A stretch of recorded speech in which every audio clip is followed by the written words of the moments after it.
Goedemiddag allemaal! There you go. After 8 years, that's the only Dutch I have. But it's not too bad, right? Not too bad. Welcome. Welcome to the Moonshots Podcast. How is Amsterdam this morning? This afternoon? See, you think I've already been drinking a few beertjes. I don't even know if it's morning or afternoon. Welcome. Are you feeling good? Yeah. Are we ready to do some thinking, some investigating? Are we ready to expand our minds? Yes. Or do we just want to drink the beer? Also, okay. Well, a very fine welcome to all of you to episode 14 of the Moonshots Podcast. And as usual, I am joined by the man with a plan, usually behind the camera. But today, he's in front of the camera. Would you all give it up for Mr. Chad Owen? Hello, Amsterdam. So if any of you got to see our preview broadcast yesterday, I had a great moment with Chad. And I asked him if he'd been to a cafe in Amsterdam. To which he answered, yes, I had a very nice breakfast at the cafe. But I said, did you go to one of the real Amsterdam brown cafes? And he had no idea what happens in a brown, dark cafe in Amsterdam. So he needs you. He needs your education, your advice on how to find the very best of Amsterdam. And maybe not only some of the shiny tourist spots, but maybe some of the more earthier, real... Off the beaten path. Off the beaten path, yeah. As they say. So we have a lot to do here on the show today, Chad. We've got some amazing guests that we're going to talk about in a second. We have so much to share, but I think we've got to do a few shout-outs. First, for a disclaimer, this is our first video live broadcast. So when we thought to ourselves, let's go live and do it in video as well. So we are welcoming upon us all of the variables that you get when you do a live broadcast for the first time. Now, you might be thinking, if this is a live video broadcast, where is the camera? In fact, the camera is right here in front of us. And it's doing all sorts of groovy technology, right, Chad? It's like zooming in on us. Everyone gets quite a high-tech production, right? Yeah, I'm actually controlling them from my phone right here. It's quite a neat little app. We've got a nice two-shot here, going to a wide shot, and a close-up on you right now, Mike. Oh. There you go. So, first of all, we got to do some shout-outs. So I'm looking, where's Tiago in the audience? Tiago, who's watching us live from Brazil? My wife, Priscilla. The wife is in Brazil, so we're sending out big shout-out to Brazil. I also know that my friends and colleagues in Bucharest were up on a big widescreen in the office, and there's like 200 engineers in Bucharest right now. They've put the laptops down and they're cheering for us here in Amsterdam. So give it up for Bucharest and Brazil. I think I have some fellow New Yorkers also. It's about 9 a.m. They're just now waking up after their food comas from Thanksgiving, or they're trampling over people at Walmart for Black Friday, one of the two. Or doing all at the same time. Or doing all of it, yeah, exactly. So we are all quite fancy and high-tech this afternoon. We've got live stream with people coming in and chatting with us. But I should come to my next disclaimer, and that is this is not a relax kind of a session for the next 1.5 hours. So I think we need to warn this audience that they've actually got some work to do. Yeah, I'm coming out with the mic a little bit later and asking you guys, I'm asking you questions, so be prepared. Hear that sound? Hear that sound? That's the uh-oh, what's he going to do? And yes, he is from Brooklyn, so you might be expecting him to be kicking the Adidas and dropping some rhymes, but actually what he will be doing with his mic is he's going to be coming to you, our audience. He's going to be looking online, reading questions from our audience, and here's the thing. We're going to have these great entrepreneurs, these great innovators on stage with us, and Chad and I, we really get the easy job. We're going to ask a few questions, try and learn as much as we can from these 4 fine gentlemen. But we're going to ask you, the audience, to wrap it all up and tell us what we have learnt from them. So rather than us doing the postmortem, it will be you, the audience, that's going to help us decode all their secrets to success. So you better make sure those glasses are full because you're going to have work to do. Are you guys up for some insights and tough questions? Oh, Chad. I don't think they what are. What just happened? Yeah. We had such good energy at the start. What's the audience online doing? Oh, they're all gone. Yeah, they're all gone. Do you think we could get them all back? You think? Yeah. Okay. So guys, are you ready to tune in and learn from some masters of innovation here in Amsterdam? Yeah! All right. Okay. So that brings us to our first guest. This is someone it's really special for me to invite on stage because he protected all of you good Dutch citizens from receiving badly formatted emails from me when I was working in this advertising agency, sending out creative messages to the world. It was his technology that we used some 15, 16 years ago when I worked at McCann Erickson. So I'm really, really proud and really very happy to introduce you someone who has not only founded a lot of companies, he's not only sold companies, but he now invests in companies. So I am very excited to welcome to the stage Mr. Johan van Mil.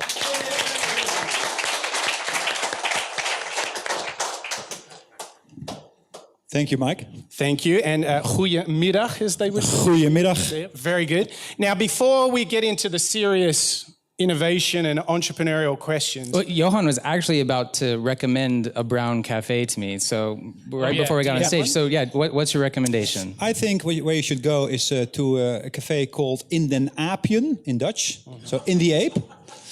It seems like a few people know that one in the audience. Yes. We have gone there already. The show's only been going half an hour. This man is having a big confession that he's laughing, so that's good.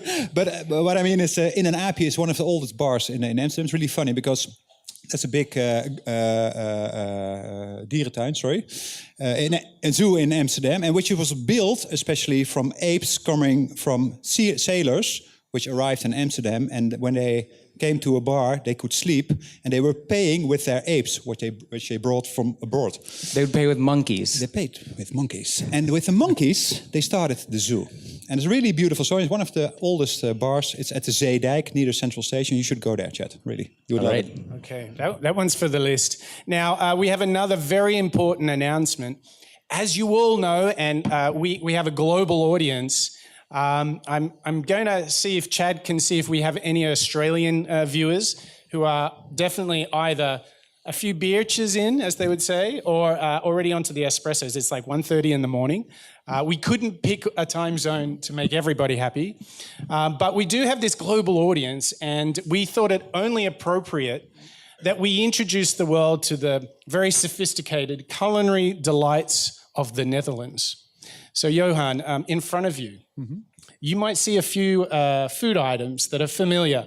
Now, for our global audience, and for those of you here in Amsterdam who can't see what we have in front of us, we have the speculaas, okay?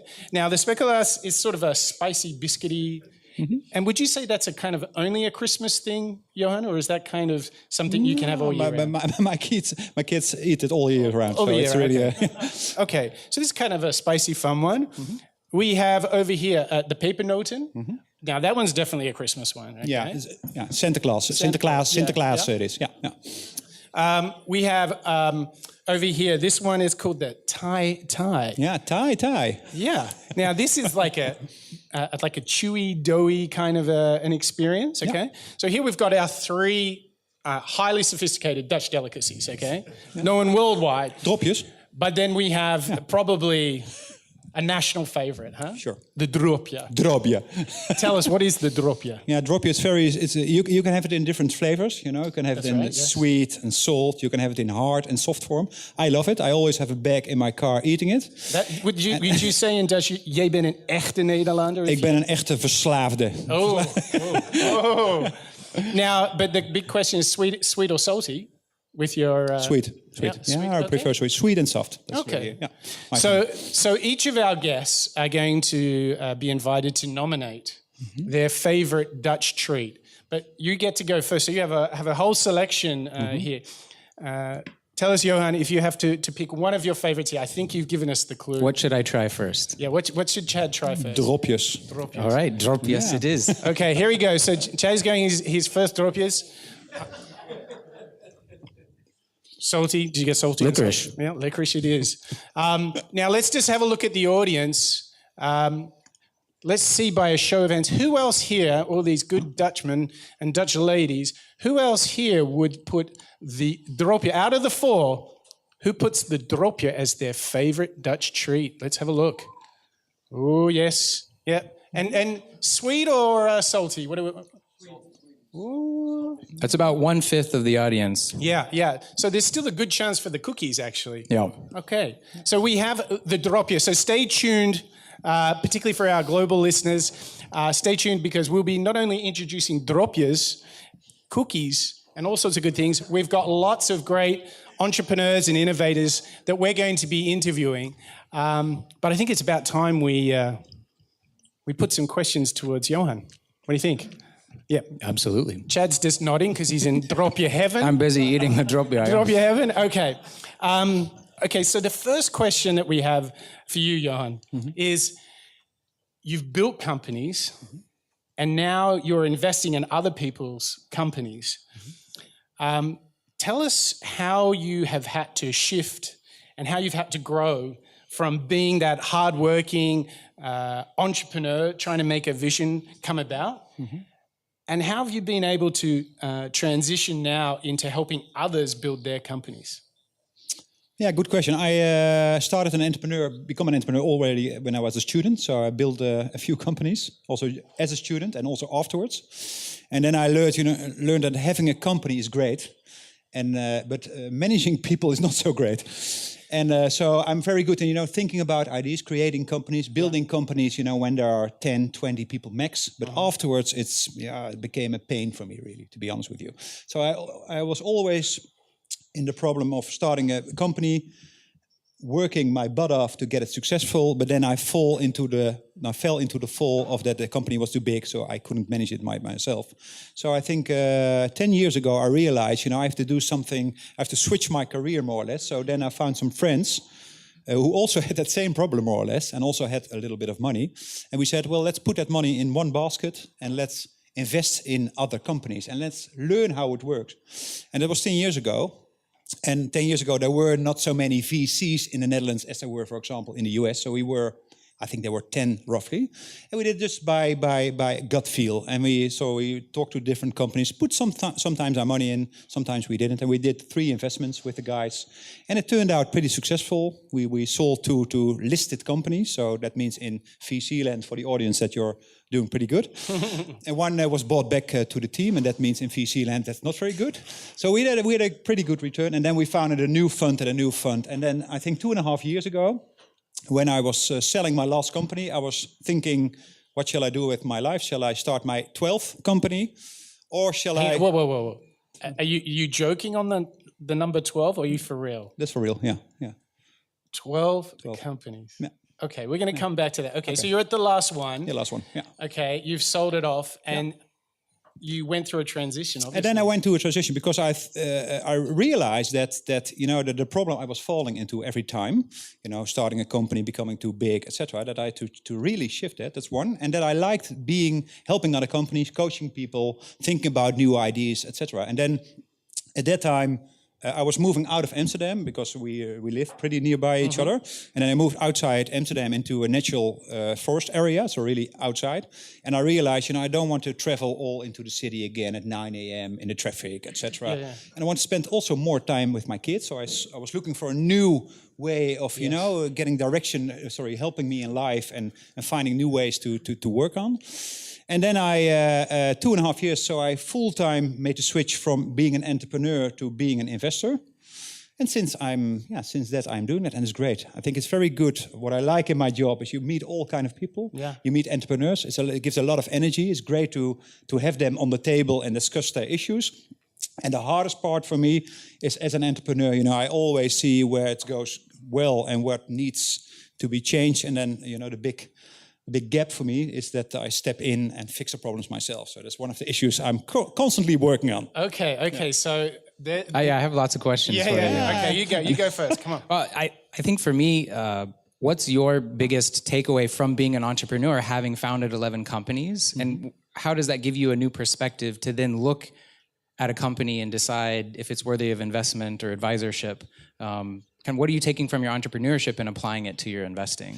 Yeah, I think what the most important thing when you are an entrepreneur is having, a complete 1000% focus on what you're doing, and work day and night to realize that company. I think if you don't do that, you will not succeed. And that was, when I started my first company roughly 25 years ago. I think it's the same now. And it's even harder because the competition, especially, with the tech, and it's easy to build a company. You don't need an office, you have WeWork, you don't need a car, you have, the Uber, the car2go's, etc. So it's very easy to start a company. But I think so it's really hard to have a successful company, and then it's really important that you work hard, but also work smart. So I think that's what I take as an entrepreneur. And sorry, your second question, Chet, was... Well, really, I'm asking, I don't know if there's any Dutch entrepreneurs here, what should they be doing to interest someone like you to then become, an advisor or an investor in their company? Yeah, and what is it, to build on that, when now you're looking, if you imagine there was all these prospective startups in front of you, take us into your mind, what are you actually looking for? You must have some sort of checklist. Yeah, we do have checklist. We call it internally, we call it the T-score. And every company we talk to and every guy I ran to, if it's at a funeral, because sometimes people really pitch at a funeral. Hang on, you've been pitched at a funeral? Yeah, that's a long story. It's a long and sad story by the sound of it. And we use more or less a model that we distracted from the 15 companies we invested in already. Okay. And I think we saw roughly, 2,000 business plans and entrepreneurs, etc. And what we are looking for is what we call the T-score, and it's derived from one, what is the team like? The team. 2 is what is the traction, and 3 is what is the thesis of the company. So what's really the problem they are solving, what's the market they are tackling, how scalable it is. Yeah. So we constantly look at these 3 when we evaluate an opportunity or in whatever phase it is, and then we derive from that what we're going to do with that company. So it's a really structured way of working, and otherwise I think that's the smart part, it's working hard, but it's also working smart. I mean, if we don't do that, we get, as you can imagine, a lot of business plans coming, being sent in, and we get approached a lot of times. It's very good to be very specific in the time what you spend on each company, because if you don't do that as an investor, I mean, time is our biggest asset that we have. Yeah, and you can't buy time. You can't buy time, still. Yeah. Okay, so I want to go back. I know what's really interesting for the audience here and the audience listening live online is there's a lot of people who are trying to make a breakthrough professionally, with a business idea, with a product, but it's often mirrored by a personal breakthrough at the same time. I want you to take us back to this big transition. Obviously, you said, I'm out of the city, I'm heading to the forest. Yeah. Okay. How did you make this transition? How did you invite this change into your life? And what advice would you give to anyone who's trying to go through that? Imagine that someone might, in fact, be working at a company, but working on their own idea, and they're trying to, they've got a dream of a startup, or they just want to see something great come about in the world. How did you invite this change? Take us through what you actually did. Yeah. The best way perhaps is compare it to the different stages that you have as a startup. You have the idea phase, you have the MVP phase, the product market fit phase, and the scaling phase. And when I moved out of the city, perhaps that's a good example because it's more in the private level instead of as a business. Then I had the idea of moving outside. My girlfriend, she was she wanted to play, to stay in the city, and I really wanted to move outside. So we had discussions, years about moving out of the city, but she wouldn't do it. And at a certain moment, I realized, being an investor and working with those 4 stages, I realized I had to build an MVP for this situation. So I said to my wife at that time, my girlfriend, I said to her, well, perhaps we should try to lift. We started a project called Proefwonen. Okay. So we started to rent via Airbnb houses outside Amsterdam, just a week to feel how it was living somewhere. So we rented a house everywhere around Amsterdam, half an hour maximum away from Amsterdam. So we started living, me, my wife, and also our 2 kids, and how it was, living there. So you, if I just understand that, rather than just kind of being in a somewhat abstracted life, thinking about some big move, which would feel very dramatic if you've lived in the city all your life, and then you're going to make this radical change. So you kind of did a test and learn. Let's create an MVP and see if anyone wants it. Yeah. And then we did it, I think, 7 or 8 times. So we did it at great location, but also at a very boring location. So we learned what we want, and we adapted our view also on that. And then at a certain time we agreed on, moving out of town, and then we bought a house somewhere and we started living somewhere. So I think if you use that also for your personal life, and if you have an idea as an entrepreneur, because I meet a lot of people who have an idea and cannot make the real decision about starting the company, it's just one. I think the first phase is create an MVP.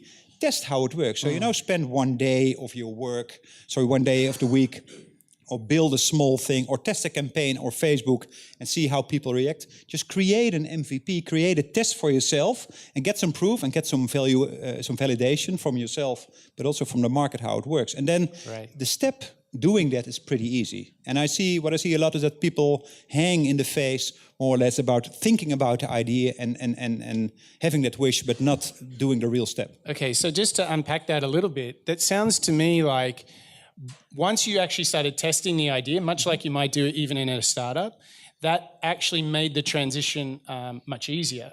Yeah. Did you find that was also a source of the commitment from your better half? Once you had done some testing and learning, it wasn't so much a sell anymore. Yeah, you had really done it, and so the evidence was perhaps clear. You buy it. Yeah, okay. So that's a big change that you've invited. You've gone from building, you saw on the horizon your 12th company. Look, I've known you a long time, but I didn't realize it was that many companies. Yeah. One thing I'm actually really interested in, I have one company that I'm still operating.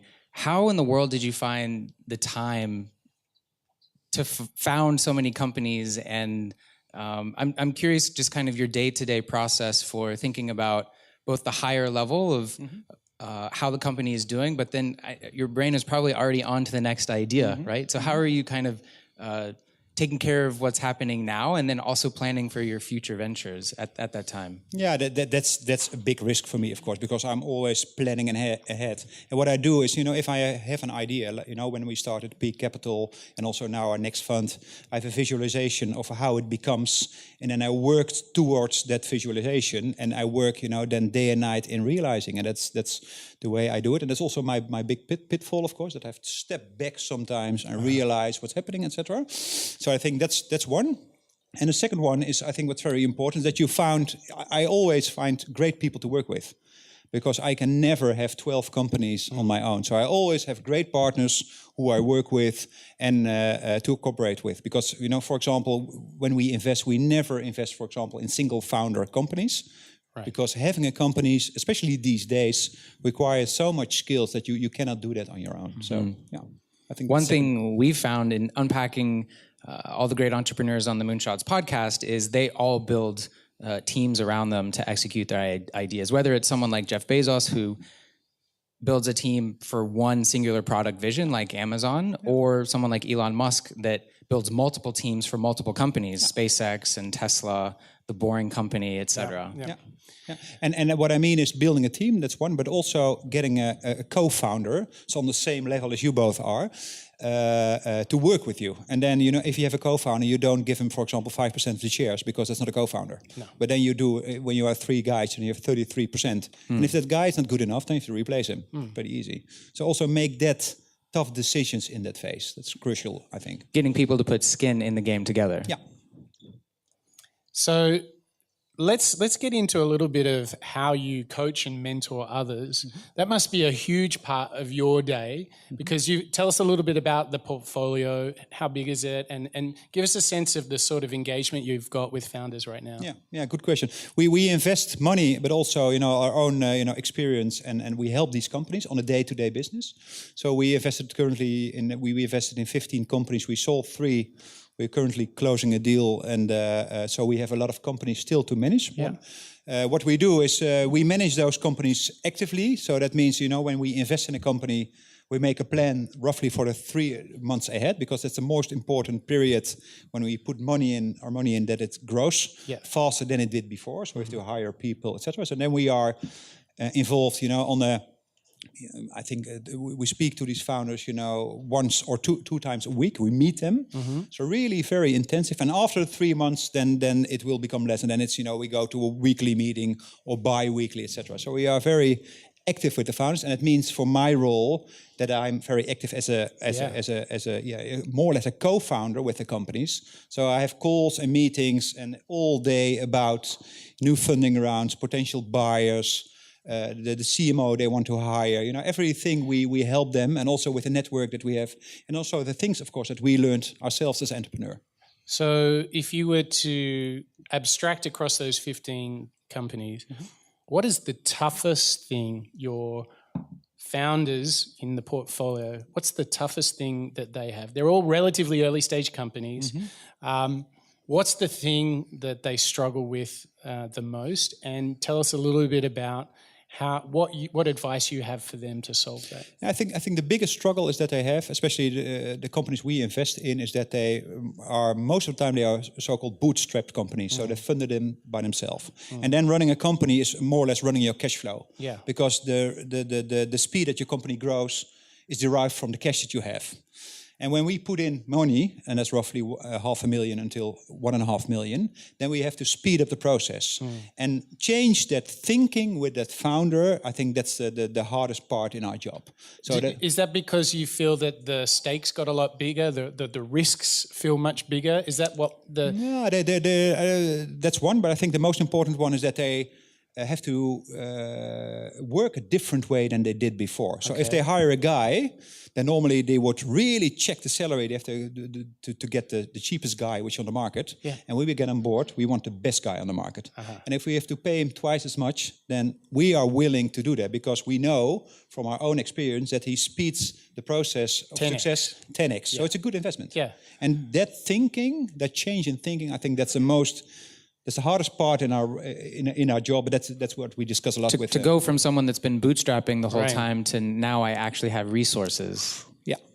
How? So just in a follow-up to that, how do you actually help them have a sort of a huge paradigm shift? Because that's, I can imagine if you're incredibly proud and you've built it, you've bootstrapped your way there, and then all of a sudden some guy's walking in and say, spend the money, go for it real quick. And I mean, this is sort of very disruptive to yourself and to all the sort of playbooks that you have. How do you create this change for them? I think it's building a relation. That's one. So when we invest in a company, normally it takes, from the first meeting that we have to closing a deal, it takes 4 to 6 months. And in the 4 to 6 months, we really get to know the guys that we invest in. And we meet them, we meet even their wives. So we have dinner at their homes with their kids, giving them a lot of drinks so that we see them in a human behavior, at their home behavior. But really getting to know them. Hang on. So we should tell anyone, whenever you ask to have dinner at someone's house, the good news, he's thinking about investing. The bad news, he's going to get you really drunk. I just want to make sure. They get drunk. Okay, they get drunk. Now you should really be worried. So I think that's very important. So build trust, build a relationship, and during that phase, during the 4 to 6 months. But Johan, how do you get him going from A to B? Like, how do you shift them along? You've got the relationship, so they're now maybe a little bit open to this. But what is the device that you use to help them get we should hire that top guy? I think that's in talks, that's in analyzing the data, that's looking at the company, helping them during the investment phase also. So before we invest, also helping them, getting them to learn other people, to learn from their mistakes, etc. So there's really talking, showing things, learning things, giving them insight in their own business, because we analyze the data that they have in their company often better than they do themselves. So that brings us also the realization that it has a lot of opportunity, but they have to really speed up, because the competition is growing, for example, much faster as they are, etc. So I think giving them the insights, and first is building the relation, and the third one is a plan how to execute it. And that's the 3-month plan that we work with companies on when we invest. And then really execute that plan. So you essentially go from invest. There's a couple of key milestones. You invest. Or does the dinner at their house with the kids and the wine, does that happen before the investment? I think that does. Always. Always before the investment. Okay. Then you have the aha moment, and then you try and shift them into this highly accelerated situation where their whole tempo, the whole rhythm of the business is transformed. Yeah. Okay. Correct. Wow. Wow. I want to get him over for dinner just so I can see what this transformation looks like. I'll invite him to the. I got you drunk. Come to Sydney, okay? I'll invite him to the Brown Cafe. Yeah, there you go, with the apes. Okay, so we're about to go wandering into the audience for some post-game analysis. So a bit of a warning here to the audience with us in Amsterdam. We're going to need your help to decode what we just learned from Johan. And I want to take this moment to thank you for inviting us into this world. I feel like there's a whole world to talk about what happens after the 3-month acceleration. And so maybe in the next time we come here, we can talk about what happens there and getting all the way to those golden moments on the first 3, which is when you sell the company. Great plan. Okay, all right. Chad is going freestyle. Someone in the audience, at the Moonshots Podcast, we're all about decoding what great entrepreneurs and innovators are doing. And so I'm actually just curious, someone in the audience, what's kind of your biggest takeaway or learning from our conversation here with Johan? Get ready to share. Come on, folks. I'm looking for those arm raises. There's one. Okay, one person was entertained.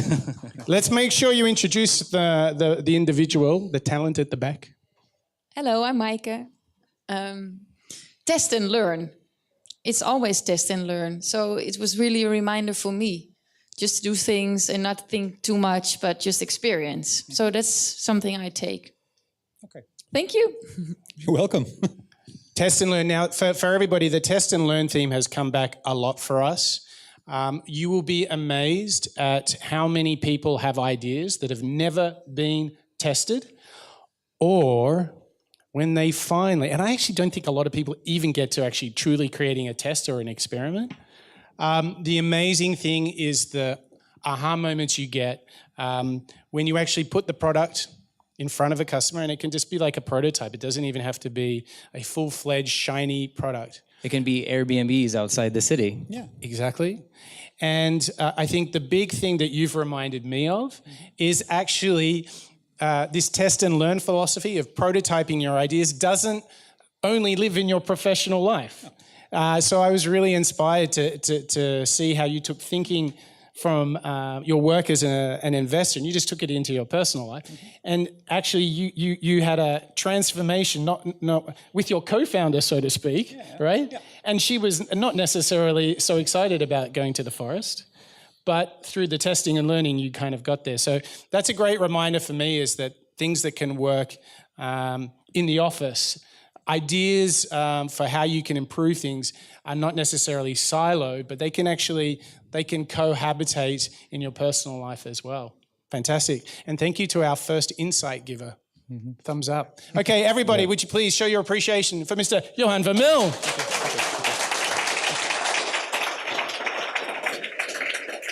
And stick around. We have 3 more amazing entrepreneurs and innovators from right here in Amsterdam. Mike, do you want to... Yes, but hang on. We also have lots of Dutch treats as well. Yes, so I still have lots more. Hopefully this plate is empty by the end. Whoa, easy. Okay, we might need some crowd audience help as well. Okay, so that's the first of our guests. We're going to move into our second guest now. And what's really interesting is we're now going to kind of go deeper into the world of coaching and mentoring, systems and habits. We're going to talk to, and this is, as I said to Chad yesterday, this is a great adventure in understanding Dutch names. So our next guest is a coach and a mentor at GoFastForward. And so he spends a lot of time actually transforming entrepreneurs who are trying to build a business and take it to the next level.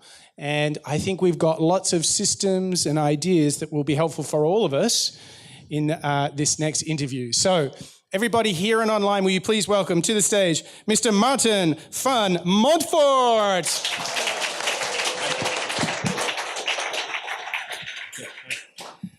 Okay, Maarten, you are like a coach of entrepreneurs. You think so? Yeah. So I wanted to ask you, I wanted to pick up on some of the themes that Johan was touching on. Yeah. Johan was talking about like founders have bootstrapped their company and then all of a sudden the world changes. There's capital, but then what's interesting is there's also expectation. That's the big thing that comes with capital. And so everything starts to change. Now, I would love for you to tell us a little bit about when you meet entrepreneurs at the start of your coaching program. Take us through a little bit where they're at and the transformation of where they get to after they've been working with you. Yeah. So the GoFastForward program is meant for scale-ups. So companies with at least 1 million euro in revenue. So they're already serious companies. Have a good proposition, have a good product, have some customers, have an organization, but want to make the next step. And I think starting a company is one, but really growing the company is even more difficult. And the companies we talk to and the entrepreneurs that we are coaching really would like to make the next step. And I think in essence, there's a lot of theory, but my role is also to introduce best practices. I've been an entrepreneur since 2004. I have a lot of experiences and I can share those experiences with all the other entrepreneurs and also make them prevent not making the same mistakes that I made, for example. But I think in this world where you can really share your knowledge and expertise that can help make them the next step in their entrepreneur career. Yeah. Right? Yeah. Okay. I'm curious, what's, in your mind, what's one of the biggest thing that is holding a company and an entrepreneur back from going, like you said, from 1 million, say, to 10 million? And how do they get that 10x company, grow to 10 million and then hopefully grow to 100 million? What's one thing that you've seen that's been holding them back? Well, there's a couple of things, and I think Johan already addressed some of them as well. I think first, you really need to have a clear plan, right? You need to have that big goal, and you need to live it every day, right? You need to have a good plan, write it down, visualize it, and then live the plan. And make sure that every day when you're in the office, when you work with the people, live the plan, stick to the plan. Do you often meet founders that have done fine, but are actually missing this plan? I mean, how often is that missing from the equation when you meet people? Yeah, so there is not a clear plan, or they have several plans, so they don't stick to one plan. Okay, is that common too? Like just wanting to like boil the ocean, as we'd say? Yeah, well, I think if you talk to entrepreneurs, we always see multiple opportunities at the same time. Right. And so most of the time we get distracted. And I think Johan also mentioned focus. I think what is really important if you want to grow the business is you need to be focused. And you really need to focus on what you're good at, because most of the time that's what you really like doing. And you should focus on that. And the things you're not good at, try to find other people to take care of it. For example, manage the company if you really want to be the innovator or thinking of new ideas. So I think that's one. And then also having the right mindset. So making sure that everybody's aligned, that you have a great team. And then challenge each other on a day-to-day basis. Okay, well, so that's a lot of good stuff there. Hang on. Whoa. So let's start with that last one, the challenging of each other. One of the things that I see is that founding teams and management teams often have all the best intentions, right? But constructive conversation or even deliberate polarized argumentation to find the best path is something I see a lot of people struggling with. They don't know how to like say, no, that's a crazy idea or that's it. What advice do you have for people that can't have healthy debate, conversation around what the business should do? Like, imagine we're stuck there now. We can't have the right conversation. What advice do you have? Well, I think if you're running a company and when you're in working with business partners, it's like being in a marriage, right? And we all know that within a marriage, it's all about communication, right? If you can't be open and transparent, of course, then you probably end up in all kind of discussions or there's no communication. So first of all, you need to create that level of accountability. And of course, a plan can help with that, because if you already have a plan, then you can hold each other accountable. Say, hey, this is the direction, this is our vision as a company, and you're not following the vision, you're not doing what we agreed upon. So what's harder for people to have the sense of accountability or the act of holding each other accountable? So is it that everybody knows you should be doing a thing, but nobody can really call you out on it? Tell us where it really breaks down. I think a lot of people find it difficult Right. to hold one another accountable.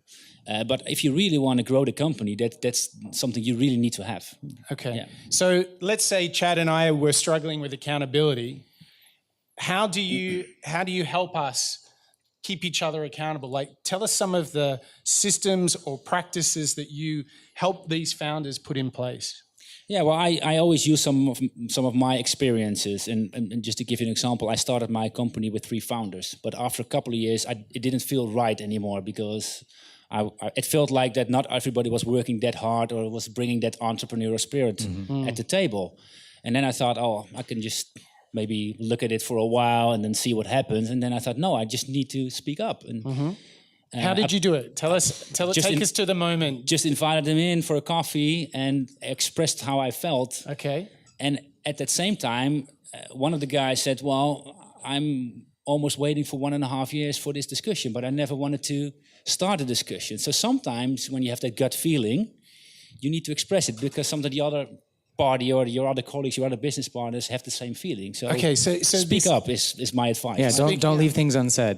Yes. Yeah. But isn't it amazing to think when Maarten finally shared how he felt, that one of your co-founders was sitting on this for 1.5 years. Yeah.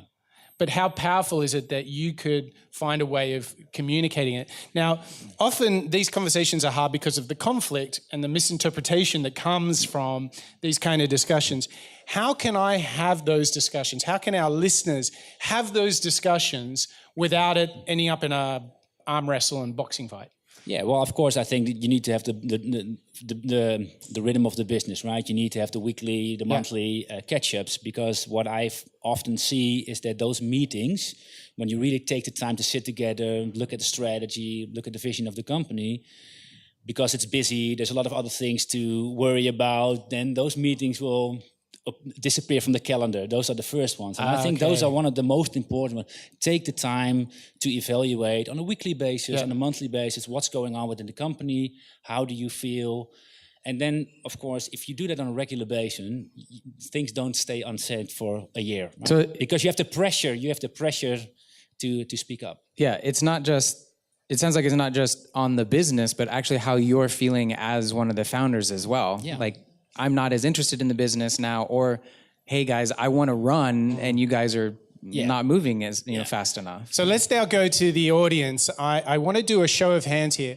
Who here in their jobs experiences moments where you feel things, right? But you don't always say things. When are there, show of hands, I'm going to put my hand up. That's pretty much everyone in the room. So you've got good counsel for all these people. And I think what's really interesting about what you said is it's so true, isn't it? That when you get busy, the first thing to go with is, the regular MT meeting, we'll just skip that this week. Too busy, right? But it sounds like what you're saying, that ritual of being together and expressing, that kind of helps. Yep. Now, when you work with these founders, are they choosing to sign up with you? They're all coming to you ready, willing to take on the world and to go from 1 million to 10 million? Is that generally where they're at? Yeah, so when they sign up for the program, and I'm just one of the mentors or speakers during the program, they pay a serious amount of money for it, right? Okay. So they're all highly motivated, and everybody in that class is really want to take their company to the next level as well. Okay. So it's different kind of companies, different type of entrepreneurs.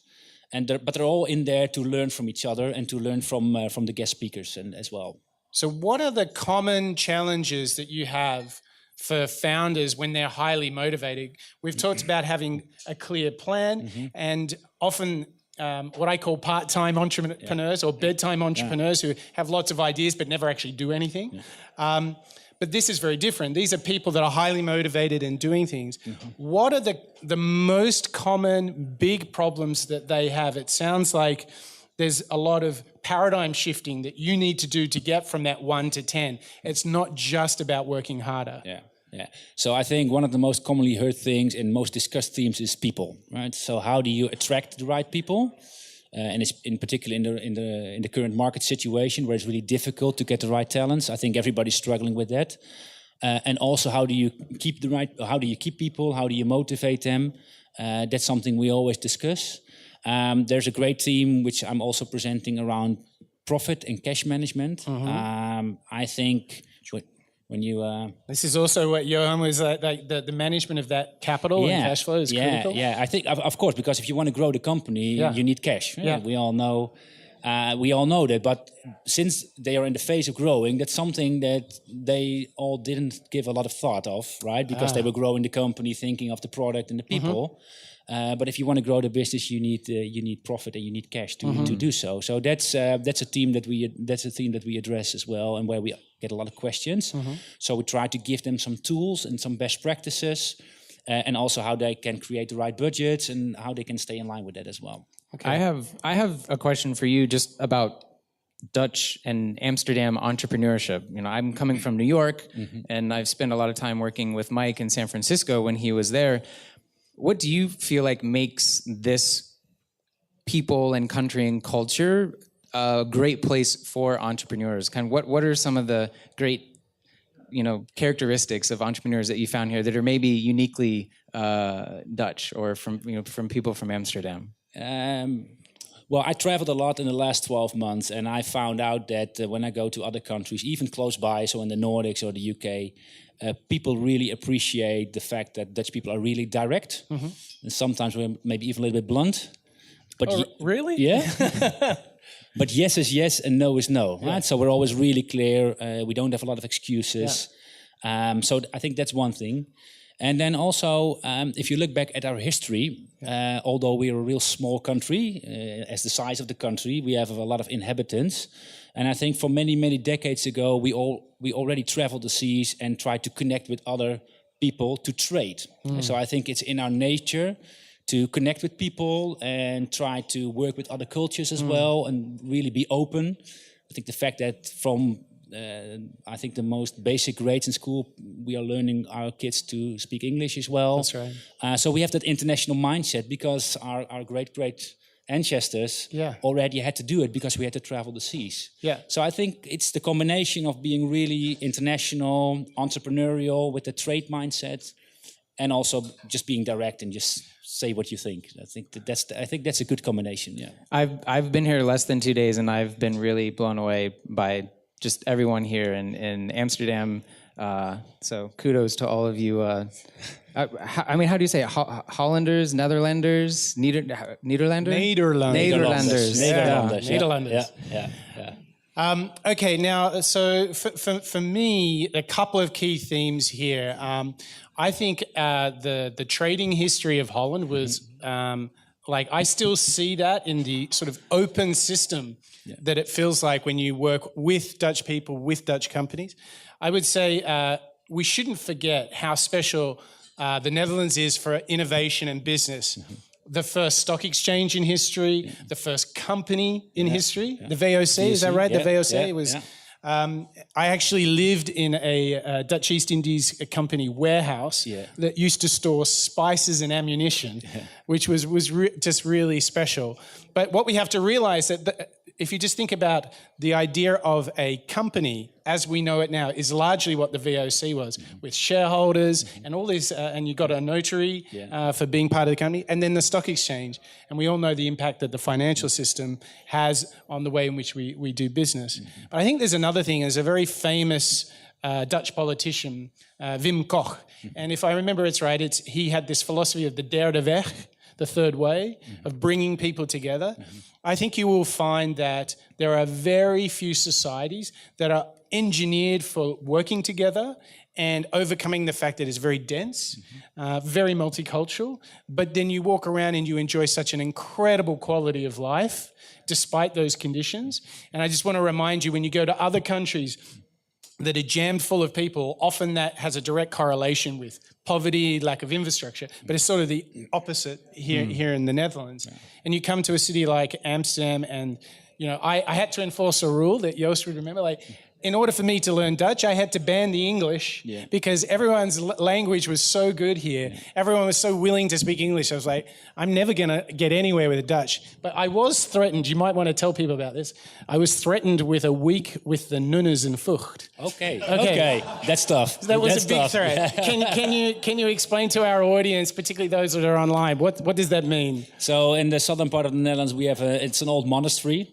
And if you really want to speak a foreign language and you don't want to take a 1-year course, you can go to the monastery for 1 week and there's no connection with the outer world. You're just in the monastery and with the nuns and they can teach you any language within 1 week. So especially if you want to live abroad, work abroad, and you're not familiar with a specific language, you can go in there and at least have the basic, right? What do you think, guys? Next Moonshots podcast from Amsterdam, we send Chad from the nunners. monastery. Yeah. As a filmmaker, you could probably make a documentary about it as well. It sounds very interesting. Actually, you'd be totally up for it. Okay, now before we let you go, Maarten, we forgot to ask you about which Dutch. I was looking forward to it. Which Dutch delicacy? So let me get up the list so I get all the names exactly correct. Tai. We got the tai. Yeah. Speculoos. Speculaas, yeah.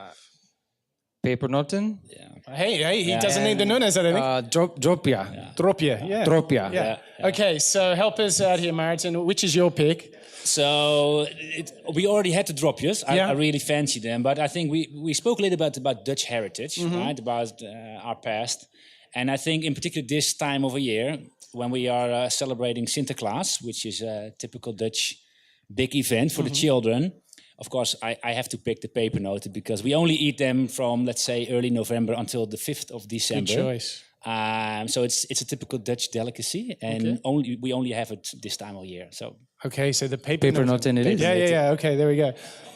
All right, so I feel like our boy from Brooklyn is going to jump out there into the audience again. So I want you to get your thinking caps on. And I see a number of Finsters drinking beer up the back there. I can see Walter is drinking beer. And RJ's drinking beer, so I'm sure they've got some good questions. So here's the thing. Chad's going to be looking for people who want to share the biggest learning or insight they had from listening to Maarten. So let's see some participation. Here we go. Joost. Second row and all. Yeah, so I think it's... First of all, hang on. Who are you? You have to introduce you. Who is this person? Hello, everybody. Raise hands that don't know me yet. So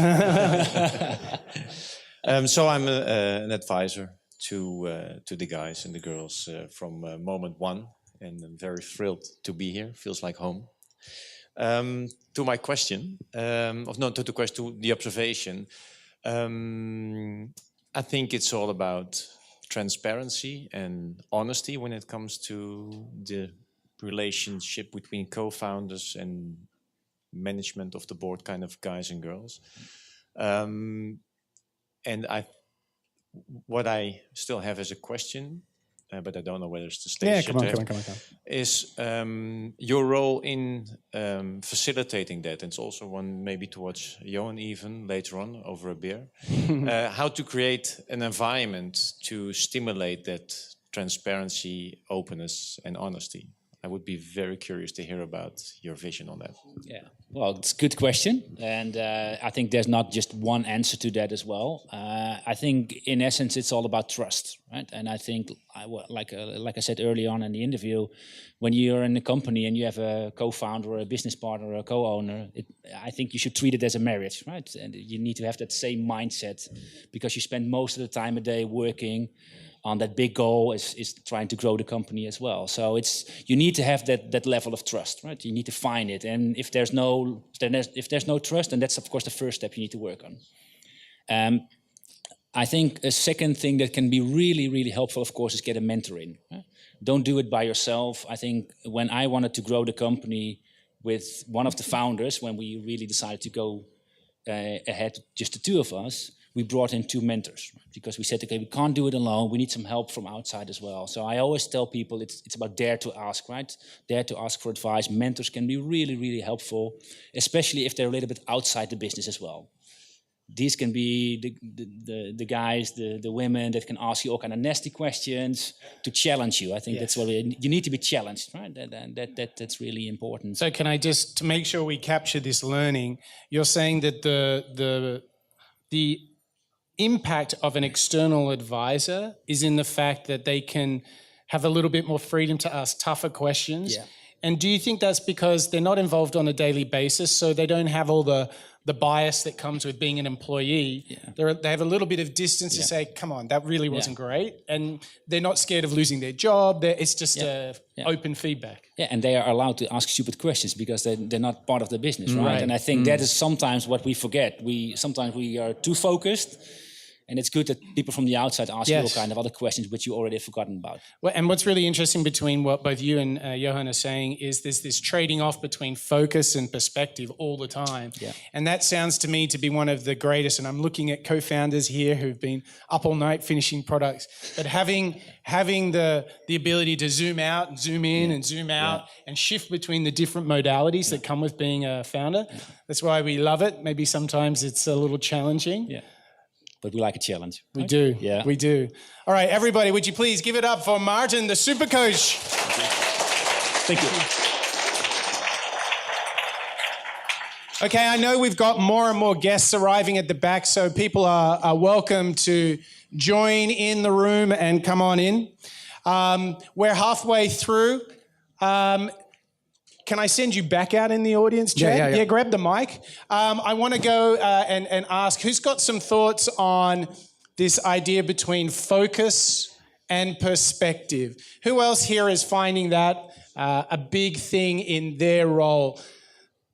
Focus, perspective. Who here is seeing that in their role?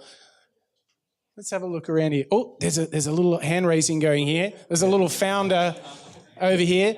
Don't forget to introduce yourself. Yeah, introduce yourself. My name is Dave. Hey, Dave. Co-founder. Now, we have been building the Fin product, which we're going to look at later on today. And I think my perspective on the focus perspective thing would be mainly that if you are building one specific thing, it's very simple to get into a tunnel to only fix a certain element because you're working on it like every day.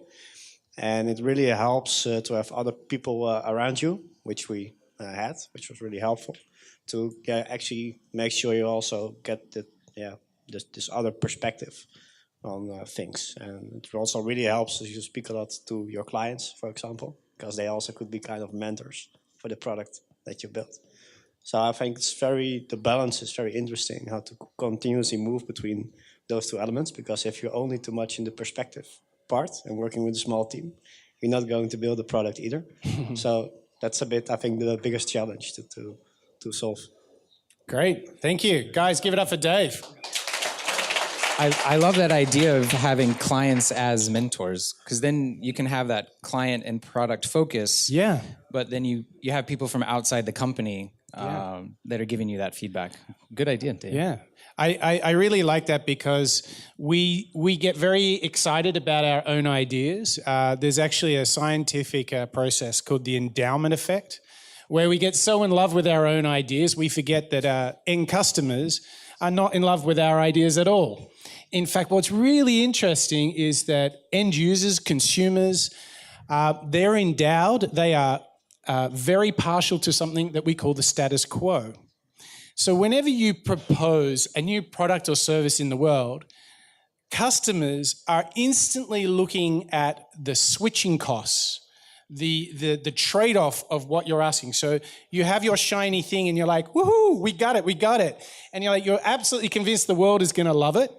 But actually the reality is that customers are not in love with it at all. In fact, you're even lucky to have their attention, the most scarce resource in the universe. You're lucky to have their attention for a brief second.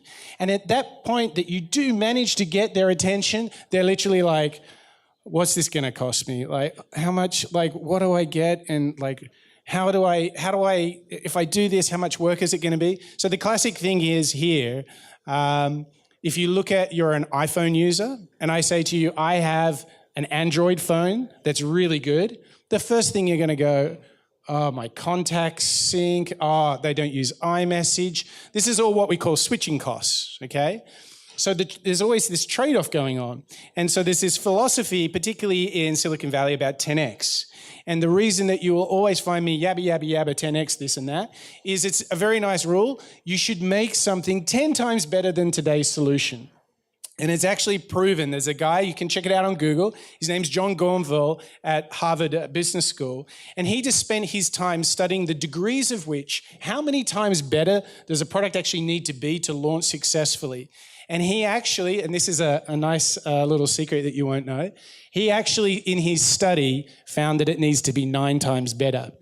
So he runs over to Google in the early 2000s, and he presents his work to them. And one of my old colleagues was in the audience. This is Tom Chi. And all these people are there, and he says, you've got to be 9 times better. And all the Google guys, and this is like Google X, you know, the guys that do all the moonshots, they were onto something. They do the moonshot stuff. And so John says, well, it needs to be 9 times better. And he looked at why all these companies had failed and technologies had failed. And he actually has a formula for why it should be 9 times.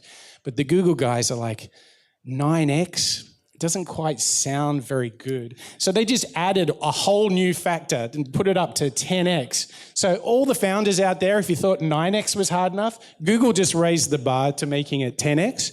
But there is a real truth in it that switching costs are massive for users. So for all of the entrepreneurs in our audience, for all of the creators, all of the people that really want to do something great in the world, go on that mission, but you have to know this one thing, that as much as you love your product, your customer loves the status quo, loves it, hates change.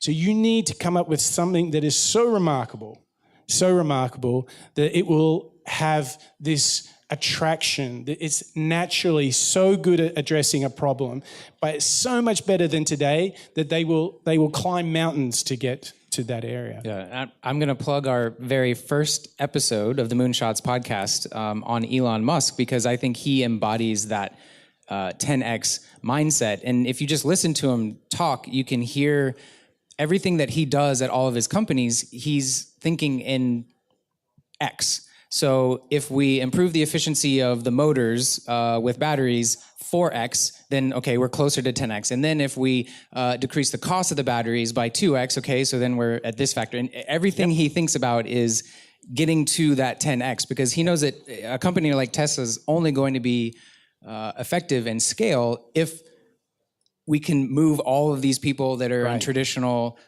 gas-powered vehicles to fully electric vehicles.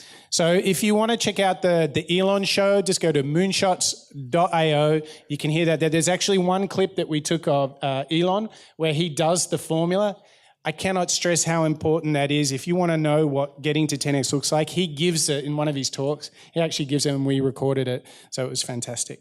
Okay, so now we're into the second half of the show, and we're going to do a big switch now, because we're going to get into some hardcore infrastructure talk. We're going to get into the world of laying fiber. You know, the amazing thing is that we create so much data every single day that we kind of forget that all this software and all these applications are actually driven by the fact that we have nodes and hubs, glass fiber, dark fiber, all of these things running all around the world. So we're very excited to bring to you one of Holland's gurus in infrastructure. Would you please, from KPN, please welcome Pieter, Plaisier.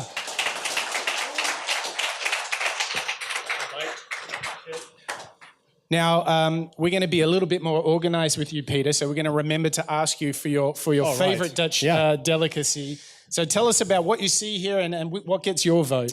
My vote gets the speculaas. Ooh, the spicy cookie.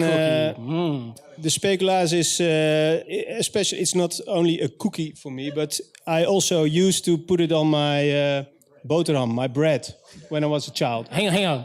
So you have bread. Yeah. That's meant to be the sandwich bit, but you put a cookie in between the bread. A lot of butter. Oh yeah. Ooh, that's good. And then 2 slices of speculaas.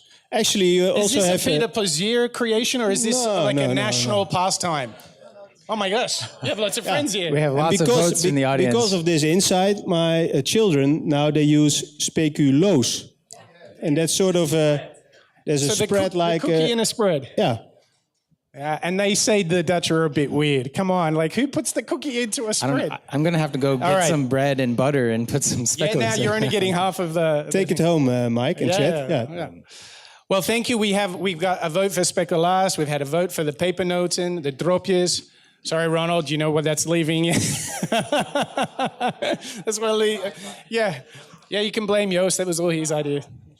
Okay, so I think it's really interesting to hear from you, Pieter. You're not only in this world of infrastructure, but part of your backstory is that working for not only the largest telco here in the Netherlands, but it would have to be one of Europe's biggest telecommunications operators, correct?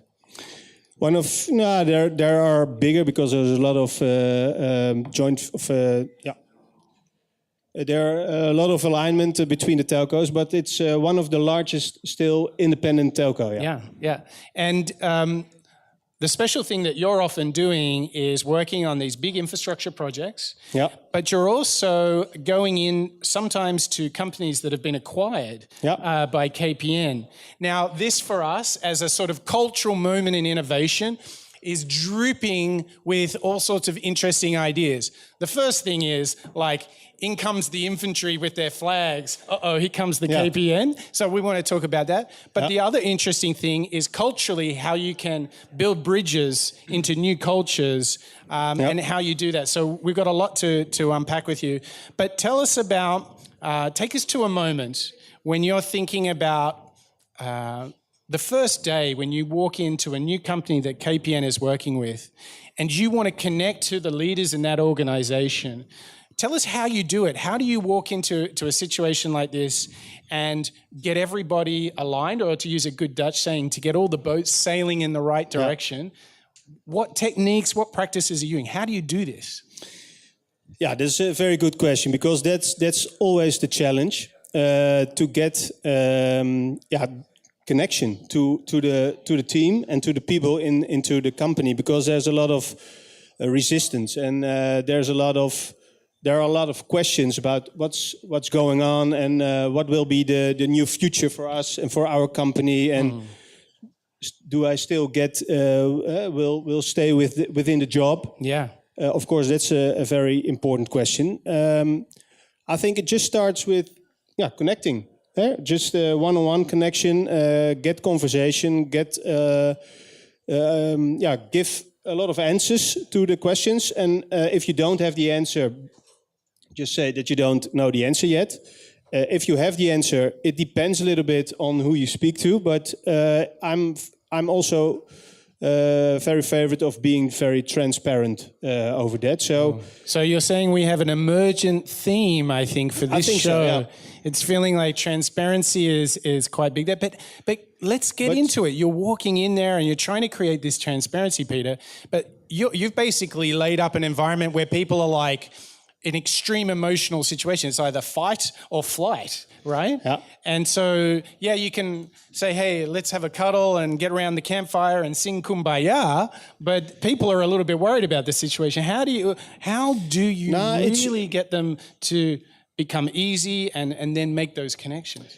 I think it's also a praise on what they have achieved. So KPN acquires a lot of smaller companies and they have achieved a lot. Yeah. So you appraise that and you say that people have done a very good job, and that's one of the reasons KPN buys it. So that gives them a little bit proud, and that's important. And that you also are very keen on still get all the assets what's in that company, that you want to keep that. And the assets is, of course, it's real assets, material, but it's also about people and about knowledge and about how they are acting on the market. So, but they also know that normally you go into synergies, economies of scale, and reorganizations. Yeah.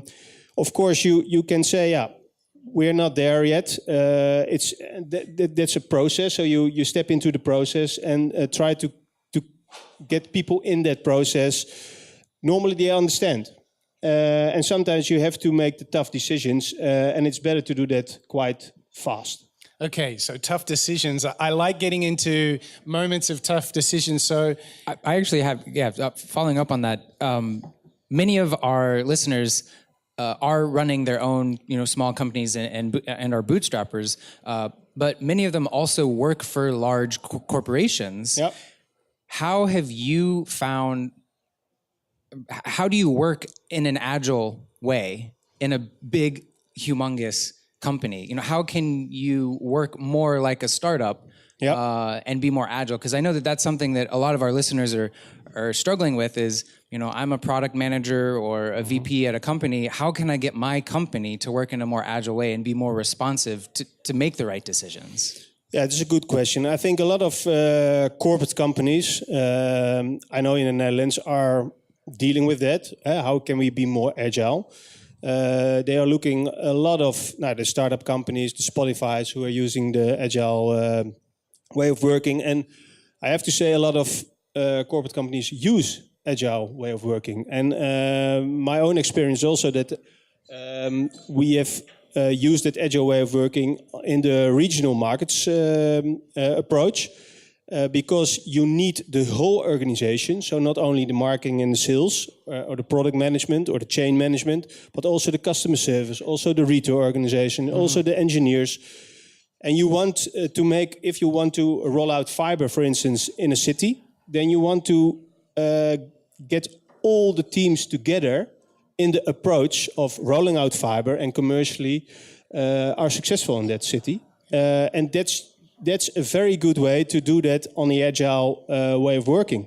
So every week in the same room, stand-ups, see where you are, what's your responsibility, what did you reach, what are your questions, where do we need extra help, and get everyone involved, and it works. Okay, but this to me is like a big idea. In fact, transitioning teams from perhaps waterfall into agile sounds easy, but massively challenging because you have to give a lot of supposed certainty when you work on a waterfall basis. We have a nice big book that's about this thick, and it says every little thing that we're going to build, and you have to give that away and trust in the process. But you were saying something really interesting about getting everyone on the same page for agile. Yeah. Let's get into that a little bit. How on earth do you do that? And particularly on infrastructure projects. I mean, I largely work on software with a little bit of hardware, IoT stuff. Like you're talking about having a guy digging up the road and putting, how do you get everyone on the same page for that? Well, it's in the IT world, agile way of working is common. Also within the corporate, but especially in the more commercial, on the more commercial side, it's quite new. Personally, I just went into a sort of conference. It was at the bank and Rabobank, and then the Sutherland. That's the guy who just introduced agile way of working. He had a presentation, and there was 80% was IT and some commercial guys, and I was really amazed by his ideas and how it works. And I thought, why not for the commercial side as well? Because it's a very constructive way of working, that you're on the same page and that you make impact. And then what we already said is just starting to do it with team. You start to do it with one team where there's a lot of complexity around. I started with one team, and eventually with a colleague of mine. He's also here somewhere over there. We started it with eventually 8 or 9 teams working on the agile way, and just made it through as our way of working. Okay, so you managed to go from like one unit across up to 9 different units working in the same way with agile. Okay, and so I just want to take you back. This for everyone who's in the audience. This is the book. Exactly. That Pieter was talking about. It's called Scrum by Jeff Sutherland and JJ Sutherland. I thoroughly recommend it. It's called Scrum. It's absolutely the godfather of agile thinking. And it's so you actually got to hear Jeff Sutherland speak. Yeah. That's great. Also, I want to say, though, I don't know if you know this about Jeff, but he actually was in the army and implemented Scrum in the army. In Vietnam, he was. Yeah. As a pilot of an... exactly. Now, one of the interesting things for everybody is what you won't know is that Pieter also was in the army. So That's you just true. built the best segue for the show I've ever seen. What do you use in these big agile projects with KPN? Is there anything that you learn when you go back to your time in the military? Is there anything that you see yourself using? Making sure people turn up on time, maybe? I don't know. Yeah. But what lessons did you learn right back then? Because you're actually coaching cadets in the military. What's it like? Do you use any of those practices now when you're working with large teams? The only thing is that I just ask the cadets how much will an F-16 cost, just to make them a little bit aware of the budgets going on in the army. Yeah. I think it's important that the people are a little bit aware of cost and cost-minded. Yeah. But actually, it was a long time ago for me that I was in the army. I just was a sort of a teacher, indeed, and for the cadets, just to learn some economics and internal organization. And it was a great time. But I didn't use a lot of my experience right then. On the other hand, we had a lot of different teachers of different, let's say, disciplines. Yeah. And the agile way of working is, of course, multidisciplinary way of working. So you could say that's something we have in common. Great. So now I want you to imagine that all of us want to employ agile as a way of working, and we're sitting here like, how do you do it? Yeah. If you're only allowed to give us one set of advice to implement agile, and this really means moving to a much more dynamic way of working, very process collaborative way of working, lots of scrums, lots of sprints, all those good keywords. What's the one piece of advice that you would give to anyone thinking about embarking? You just start with one team and get a good coach who's really into the discipline of the way of working of Scrum. Mm-hmm. So if you start with one team and a good coach, because it seems like a very flexible way of working, but in fact it's very disciplined way of working. Right. So you need to really work on that Scrum method. Mm-hmm. A coach is very helpful, so that's one advice. Okay, and hang on. So I'm deconstructing this. One small team start just with eight people. Eight people. Okay. Make sure you have a good coach. Yeah. Okay, who really understands Scrum and Agile. Yeah. Mm-hmm. And then you have a product owner and a Scrum Master, and you have the team ready, and then you see within 2-3 weeks you notice a lot of enthusiasm. Wow. And then suddenly there's a moment that people outside the teams who are not into that Scrum way of working, they are very curious. Yes. They want to work as well because that team is so enthusiastic. What are they doing? Yeah. And then you get the second team, and then you get maybe the third team, and still get the coaches and the kickoffs with the team, and we're going to do this, and then it will work because the results are coming as well. So when you built the 9 teams, a lot of what you were doing was, as you would build a Scrum team, you were kind of almost trying to make it contagious within the organization. It sounds like you're looking to create this new way of working, but get everyone excited about this new approach, and then almost letting the contagion spread. Exactly. Yeah, but it's there is because I was in a domain which was a separate domain. Mm-hmm.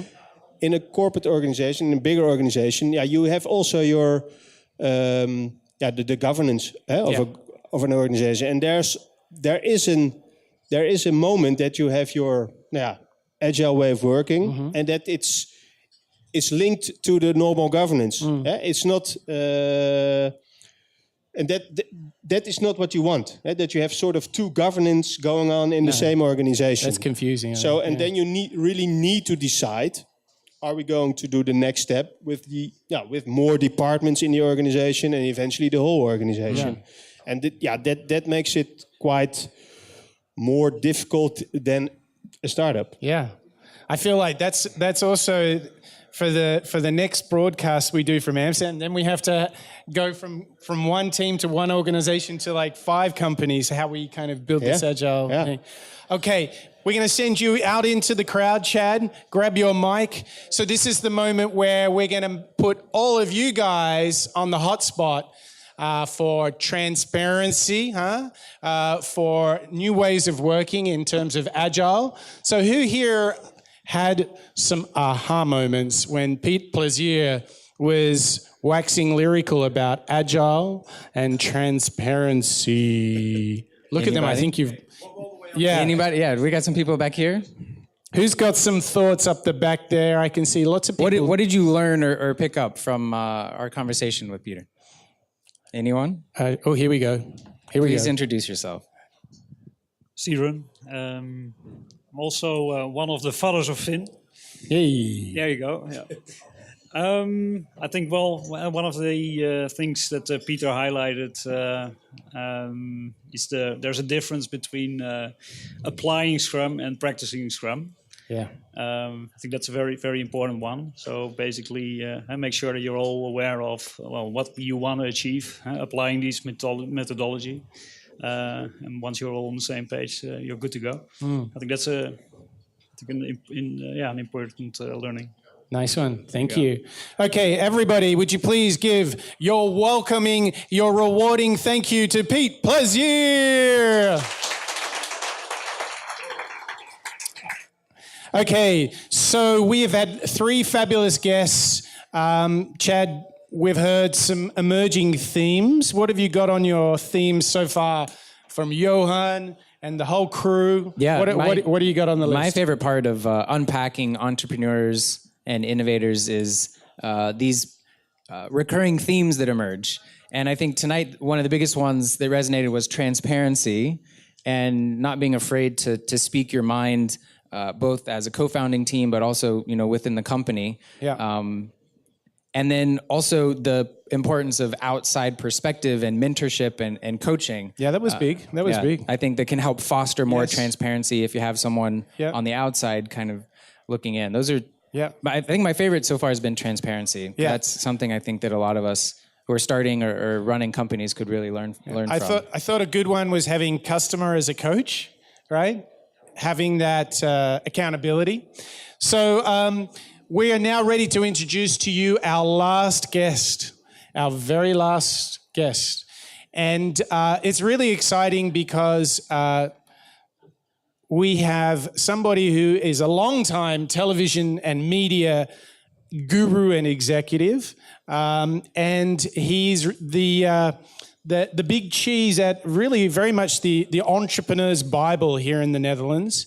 It's really the go-to, the fast company, the Wired here in the Netherlands. So I would love you all to show a big Amsterdam welcome to Ronald ter Voert.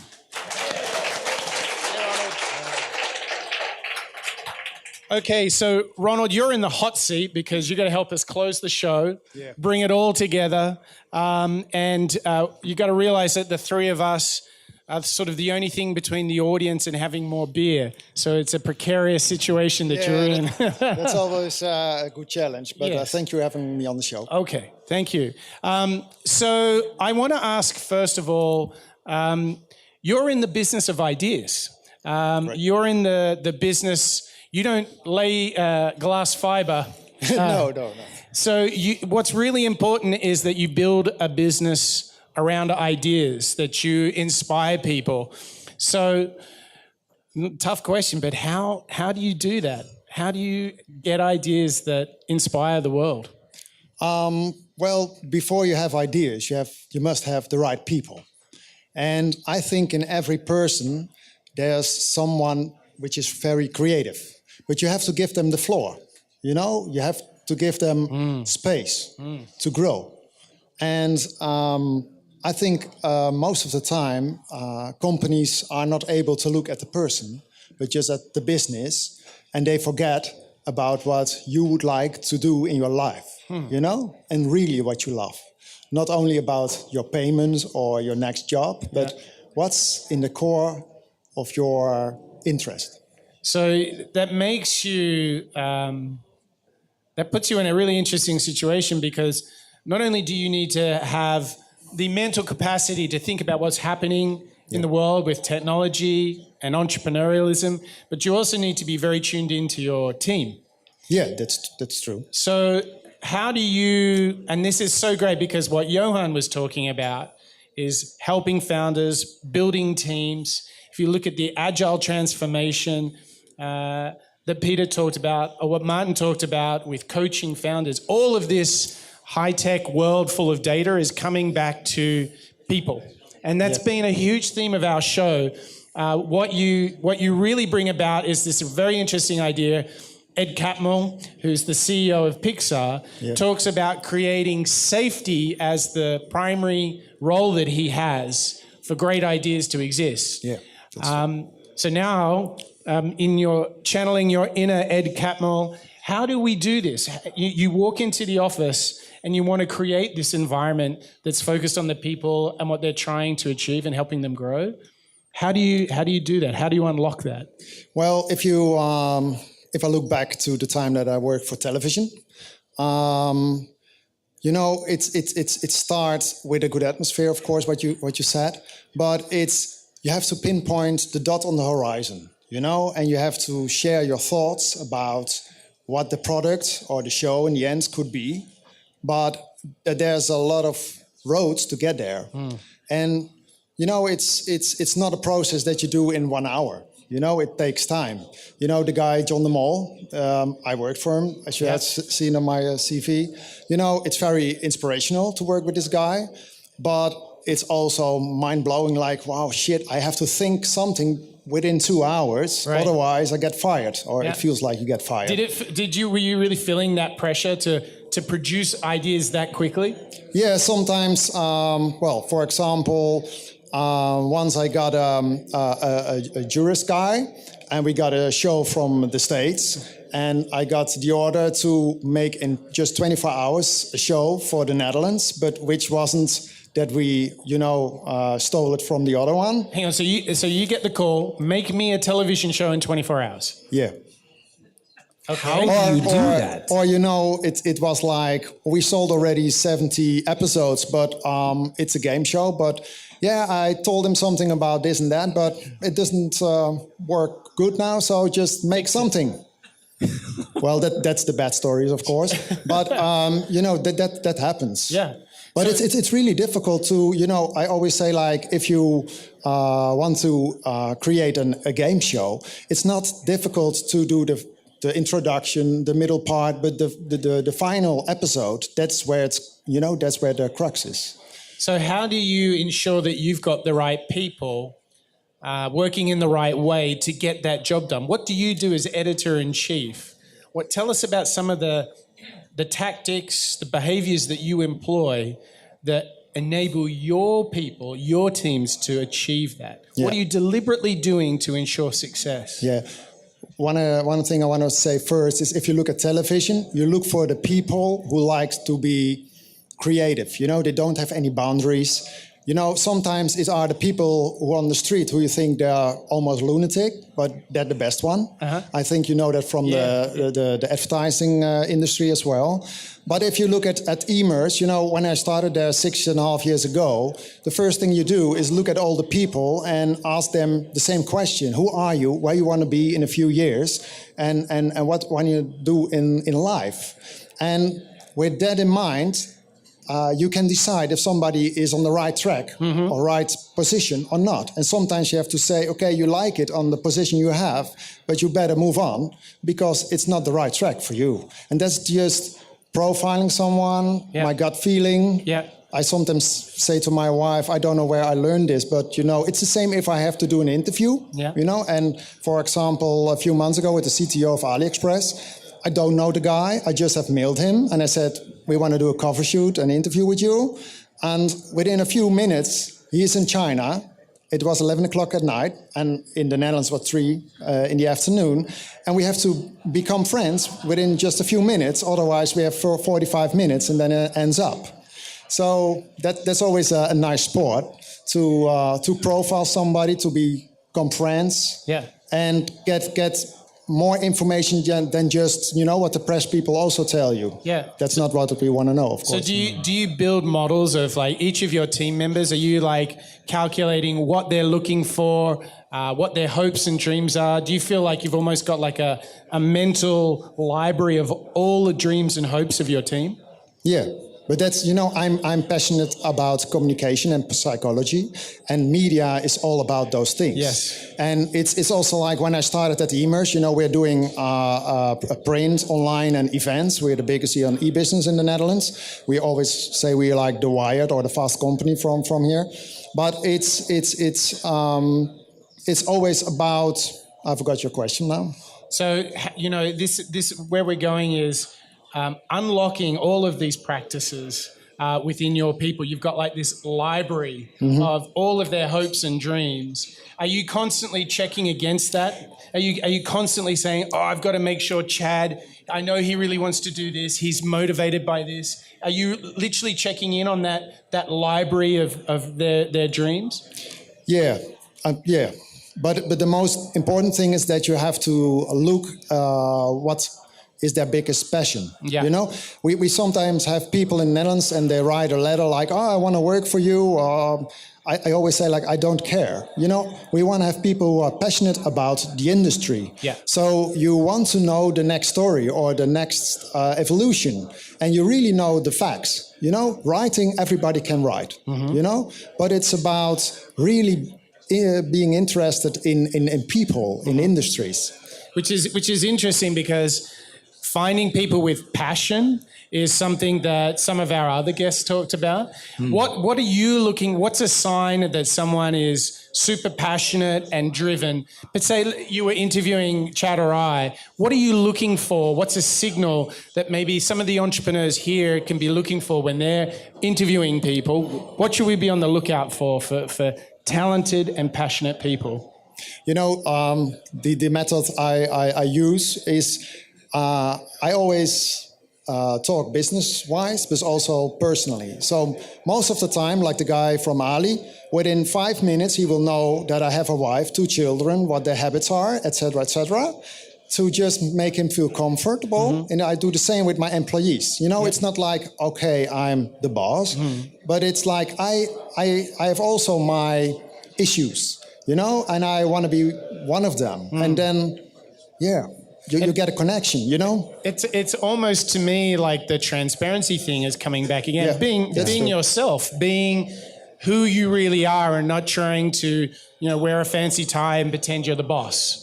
I think that's the best thing you can do because, it's the same for myself. It's like 5 years ago, it was like people saying, oh, what you're doing, Ronald, the market wants specialists and you're a generalist, And then there was EMERCE like, wow, your CV is great. In about 5 years, the world will be changed again. Yeah. So I always say also to my children, I introduce them now, but the two of them. the 2 girls. But you have to do what you love.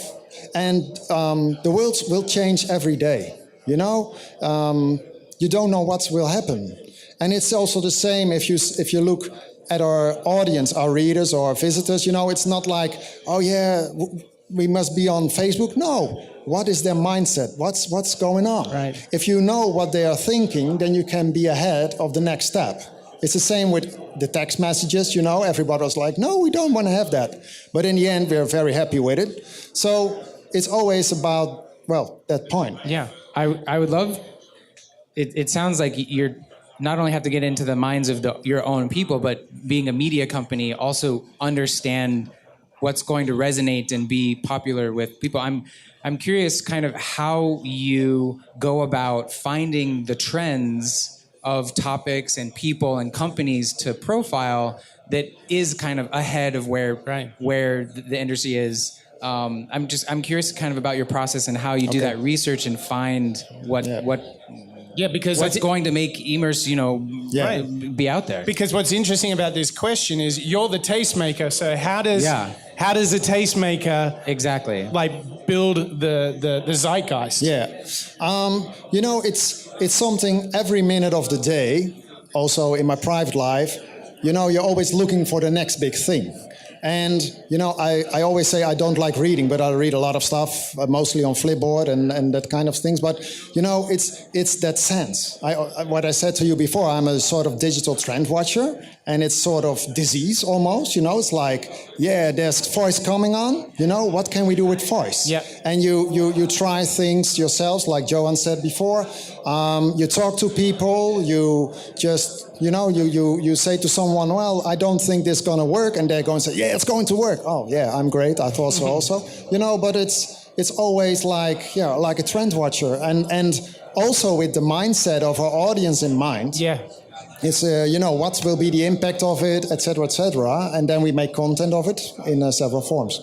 So we've talked a bit about the process of attracting and keeping talent. And what's really refreshing is in this world of data and software and startups, that it's still about the people. It's still about the way in which you interact, the way you collaborate with people. And you're doing all of this within the setting of Amsterdam. And I think it's really exciting to hear from you. What makes Amsterdam so special? Why is it that we are in a city that's full of creativity and innovation?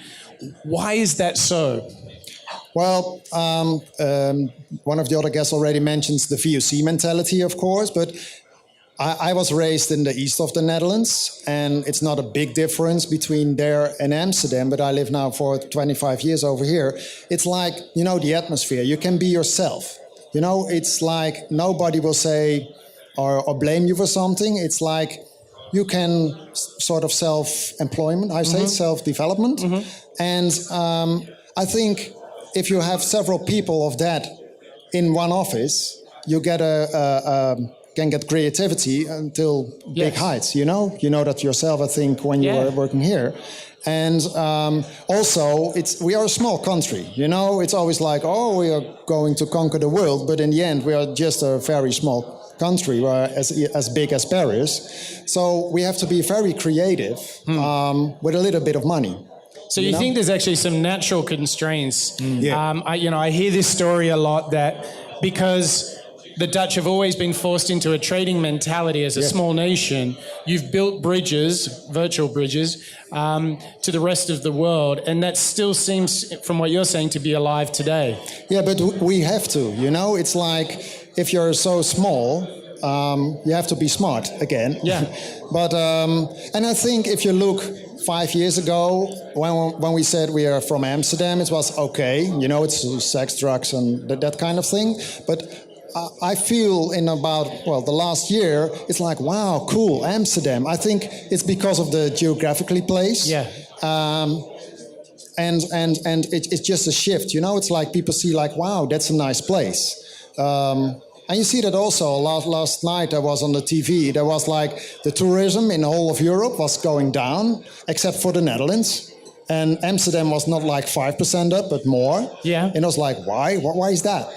For us it's normal. Yeah. But there's something magically or something. Yeah, there's definitely a very magical... Cozy as well. It's cozy, and I think that you feel the openness culturally. You feel the openness. I always say that the greatest challenge of living in Amsterdam is that you're not expected to be anyone other than yourself. Yeah. But that is often the greatest challenge of all. So what I want you to help us do now, Chad, are you ready to go out into the audience? Okay, so this is where we're going to mix it up a little bit. I didn't tell Chad about this. We're going to ask the audience to tell us why they think Amsterdam is such a great city for being creative, why it's such a hub of innovation. So who has some thoughts on what makes Amsterdam so special? Yeah, who wants to brag on your city? Come on, there's got to be someone out here. Why is Amsterdam so great? Yeah, okay, don't forget to introduce yourself. So, Good afternoon, everybody. I am the father of Joost. Frans is my name. I was born and raised up in Amsterdam, in the west side of the Amsterdam. What makes Amsterdam so specially? Amsterdam has a history. I heard you talking about the VOC. That's for the Netherlands very, very important. And it has so a history where we can be proud on. To come be an Amsterdammer, that you have to earn that. If you know what I mean? It's a kind of a trophy. So if you want to earn that, you have to study about Amsterdam. Just visit the brown cafes. Yeah. Then you can meet a lot of people who has talking, people from the neighborhood, etc. That makes you rich about the history of Amsterdam. It has to do with shipyards, the haven. What means the damrak? Everybody's talking about a damrak. A rak is a place to be where you can go with your boats. Yeah. They putting on the side for waiting for the next transportation, etc. This is the history of Amsterdam. And I'm still proud. I'm now living no more in Amsterdam, but still I'm proud to be an Amsterdammer. Yay! That's it. Very good. All right, who else has some ideas to offer on why Amsterdam is a creative and innovation hub? Don't be shy, because Chad has been known to force people to speak. Look at him, he's a big brutal guy. Who else has got some thoughts? Why is Amsterdam so great? Hi, it's Steven. I would also say because of the honesty of the people living there. So people, if you look strange, people will tell you look strange. Yeah. If you look nice, people will tell you look nice. And if you have a good idea, people will tell you you have a good idea. If you have a shitty idea, people will tell you change this and this and this, or help you to make it better. Okay, so openness. I think there's a great Dutch saying, a true friend in Holland tells you when you have spinach on your teeth, right? Oh, for sure, yeah. So Joost again, I think we've been talking about corporate agility. But maybe this agile metaphor maybe even can be taken to a nationwide level. I think that as a nation, we've always been forced to adjust, to be flexible, because we're not with many, so we need to be smart. So I think as a nation, we're very open to trying to do new stuff, apart from a great infrastructure, apart from great levels of education, apart from the fact that we're physically quite well situated where we are. So I would like to think that as a nation, we have a lot of agile characteristics. Ooh, the first agile nation. Thank you, Joost. So. Now, Chad, why don't you go to the lady who was the first to comment and ask her. She's got lots of ideas, I can tell. Okay. What I think about Amsterdam? And why is it a creativity and innovation hub? For me, Amsterdam is really a free spirit. So there's so much energy in the city and about exploration, doing new things. Freedom, that's free soul. That's what comes to my mind. Fantastic. All right, everybody, would you please show your appreciation from the big cheese from EMERCE, Ronald! Okay, now, if you hadn't already noticed, there's plenty of beer being consumed. There's a whole rabble of people at the back of the room now. I think that's a clear sign that we need to get to a wrap on this show, Chad. What are you thinking? Yeah. Thank you so much, everyone, for participating. And I just wanted to remind you that Mike and I do host a podcast, if you couldn't tell. Right. And you can find that at moonshots.io. We've profiled some really great entrepreneurs and innovators, unpacking as much as we can from them to learn how we can take their practices and apply them to our own lives. And I think today we've gotten some really amazing takeaways. For me, I think that the biggest one was this idea about honesty and transparency. It seemed everyone that we've spoken to has everyone touched kind of on got to that point. And it seems to me to be a very Dutch thing as well. what Steven was saying, how they'll tell you how things really are. Yeah, I love that. So what a fabulous way to kick off the night here. The night is only very young. We're super thankful to all of you for being part of the Moonshots podcast. Which episode number are we at? Is this 14? 14th episode. So we thank you very much. We want your thoughts, your comments, and your ideas. But in the true spirit of Amsterdam, the freedom of the night, it's Friday night. We're going to wrap up here for the Moonshots podcast. The DJ is cueing the vinyl, and we're ready to enjoy and celebrate something very special tonight. So everybody, thank you very much for a great show. Thank you, Amsterdam.